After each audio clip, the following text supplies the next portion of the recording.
Alors oui, quand je te parle de faux contrat de mariage atypique, je veux dire ça. 영란아,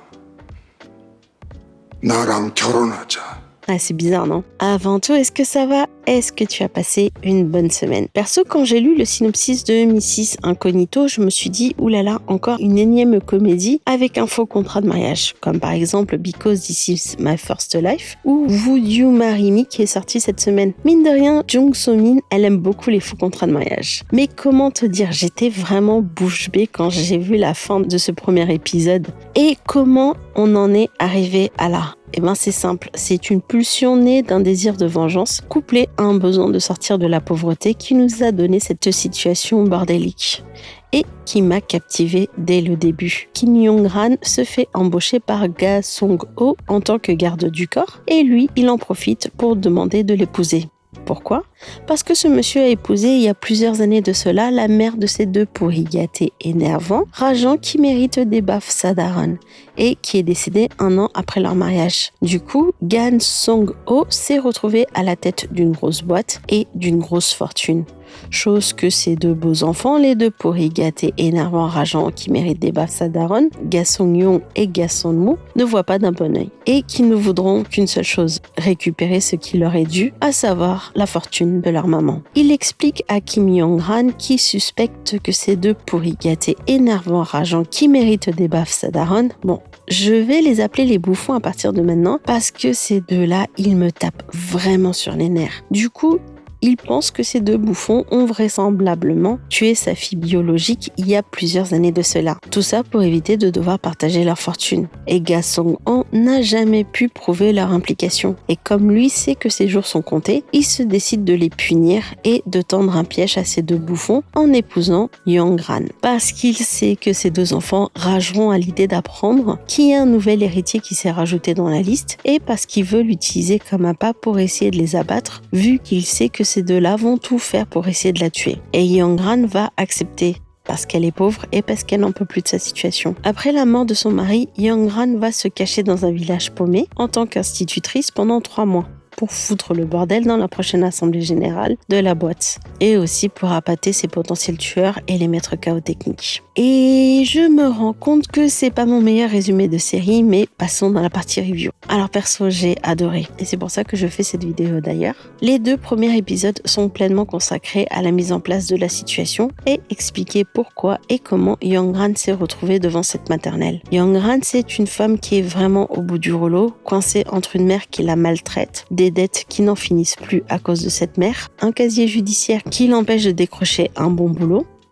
생리대를 훔쳤거든요. Ouais, c'est délirant. Et quand elle se fait embaucher par Ga Song-ho, elle note très vite ce qui ne va pas dans cette maison et voit que son nouveau patron cache derrière son regard une grande misère. Ga Song-ho, de son côté, embauche cette jeune femme parce qu'il pressent qu'elle est probablement le pion parfait pour mener à bien ses projets posthumes. C'est un homme malheureux qui aime clairement la boîte qu'il a développée, mais qui a perdu cette envie de vivre quand sa fille est morte.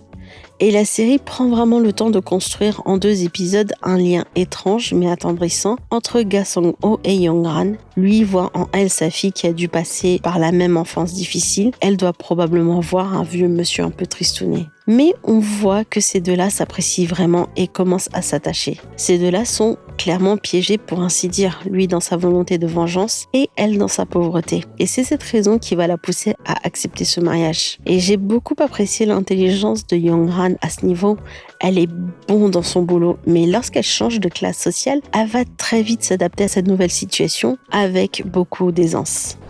이 변호사님, 제가 그것까지 생각해야 하나요? Et du coup, on va vraiment sentir qu'elle est la personne parfaite pour détruire ces 2 bouffons.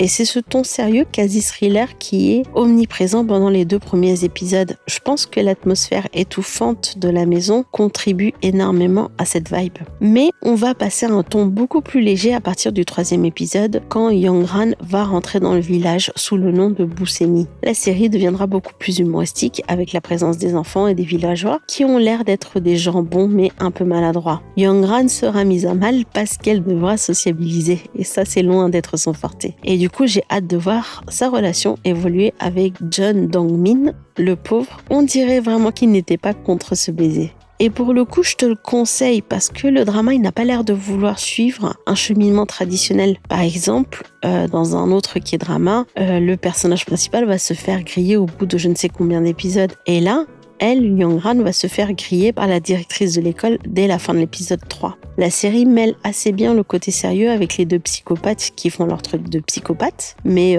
soit dit en passant, vous deux là, les deux bouffons, c'est que de l'argent déjà. Mais en plus, clairement, c'est un gâchis de vous en donner encore plus. Toi avec ta mèche qui bouge pas et toi avec ta boucle d'oreille qui te rend encore plus débile. Cet argent ne va pas vous rendre plus heureux. Je pense que vous êtes déjà assez insupportable comme ça. Et vous voulez quoi en mettant la main sur la fortune de votre mère? Être encore plus insupportable?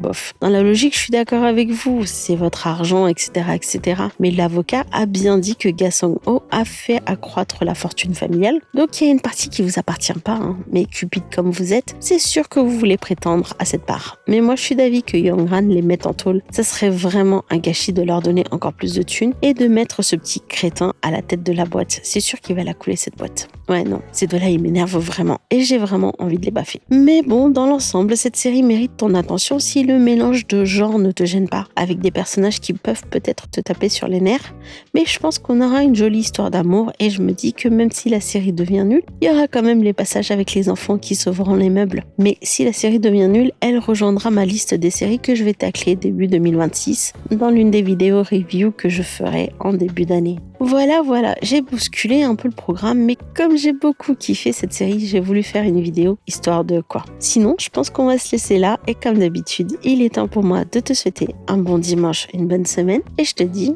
à dimanche prochain. 회장님, 제가 뭘 해드리면 될까요?